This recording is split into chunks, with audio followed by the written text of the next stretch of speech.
morning, ladies and gentlemen. I'm Brooks Kaiser. And I'm Sophie Bombino. And welcome to Channel 14 News. We are here today to discuss the issues of the North Korean political prison camps. Some call it genocide, and some do not, but it is still a problem nonetheless.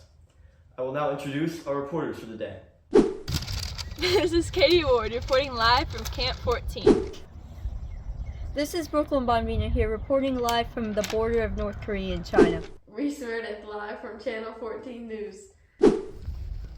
This is Alyssa Holland reporting live from Pyongyang. We're here to discuss the North Korean genocide. Genocide is the intentional destruction of people in a group or in a part.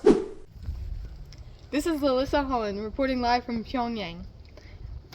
I'm here to answer a frequently asked question, which is, where is this genocide happening and to whom? North Korean prison camps, which are often referred to as North Korean gulags, hold inmates in unsanitary conditions comparable to those of concentration camps.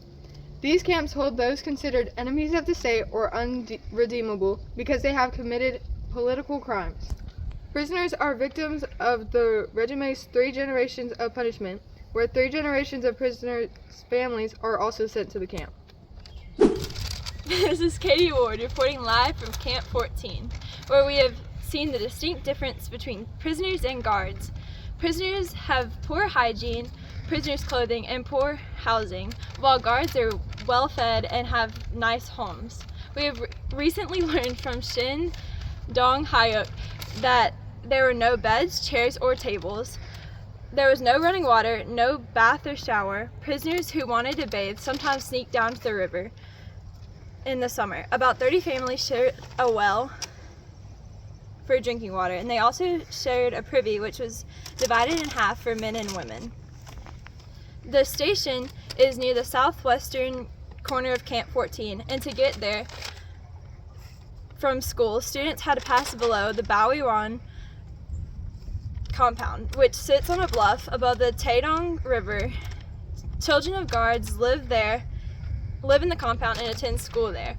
So this shows how prisoners are treated and separated from the guards and their families. This is Brooklyn Bombino here reporting live from the border of North Korea and China. I'm here to discuss the persecutions reoccurring during this genocide. Victims here in North Korea are strictly prisoners inside prison camps that are acted on by guards or other higher-ups. Guards and teachers are respected by prisoners, however, prisoners receive no respect in return, including other prisoners themselves, because of what they're taught to do their whole life.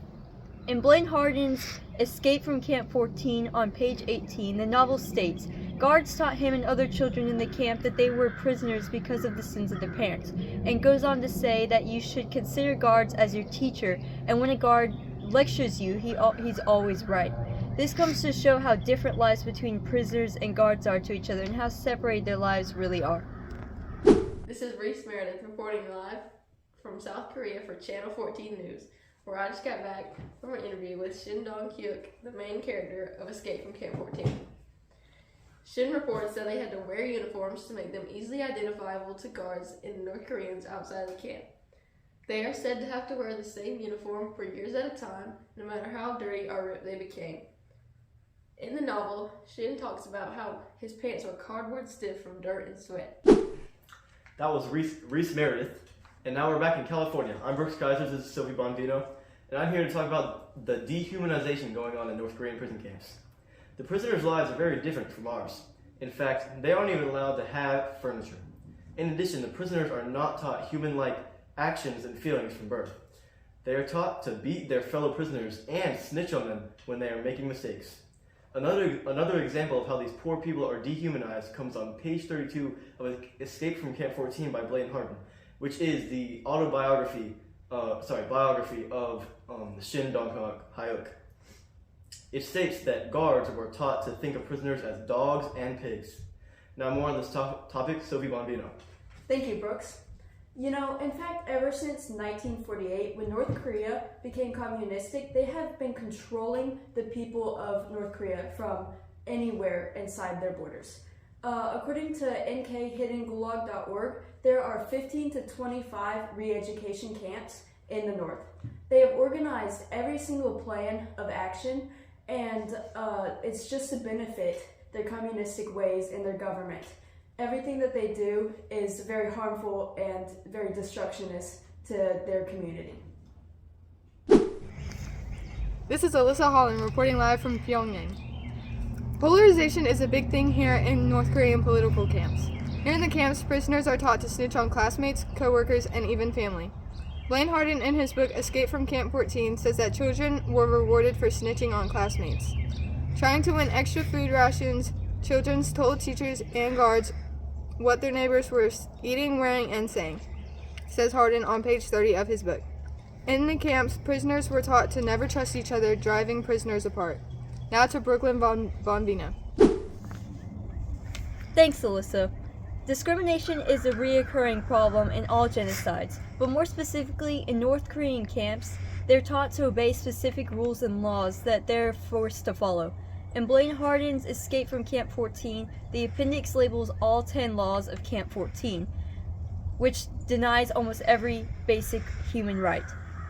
Law number 10 states prisoners who violate the laws and regulations of the camp will be shot immediately, which clearly denies the right of life. In the novel, the freedom from slavery and the right to work are abused by forcing kids at the age of 15 to start working full-time in various places around Camp 14. Many more rights are restricted from prisoners, but these are just a few. Political opponents of the North Korean government are taken from their homes and placed into camps such as Camp 14. Once they're placed in the camps, the prisoners are given new jobs and new homes. Shin and his mother lived in the best prisoners' quarters Camp 14 had to offer, a model village next to an orchard and just across from the field where his mother was later hanged. Each of the 40 one-story buildings housed 4 families. In the novel, Shin says women are preyed on by men in power and forced to do what they want with them. They said to be taken away when noticeably pregnant and never seen again. Camp prisoners were said to be convinced by guards to try and escape and shot down once they reached the fence.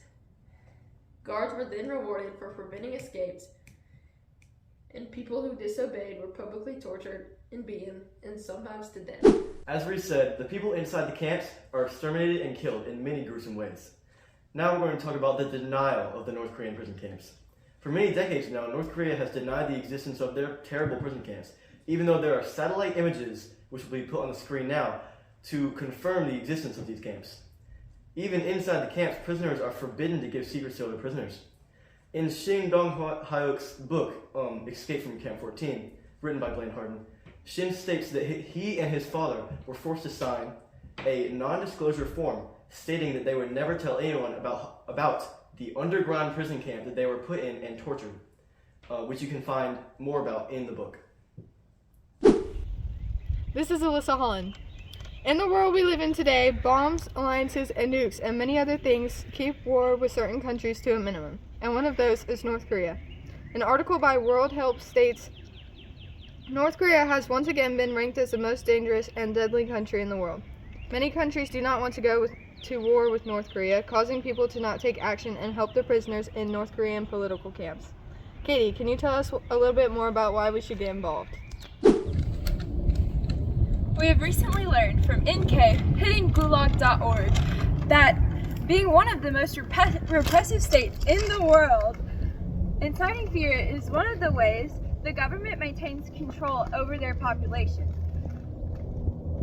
So, for this reason, North Koreans are unable to speak against the government. So we must do our part and help them and speak to the government and speak out against North Korean political camps to stop the mass killings and the imprisonment of innocents. Anybody watching now can take a leap in action by funding the many organizations there is to offer on helping North Koreans escape, or just help North Koreans maintain a steady life outside of North Korea, such as Liberty in North Korea, that's a non-profit organization that works to achieve North Korean freedom, or Crossing Borders NK, which dedicates their work to North Korean refugees who cross the border into China.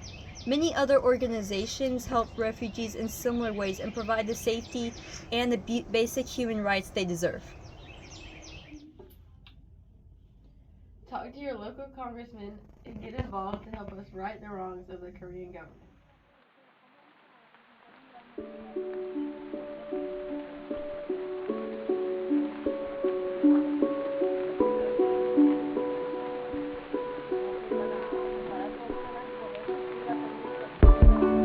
See you next time on Channel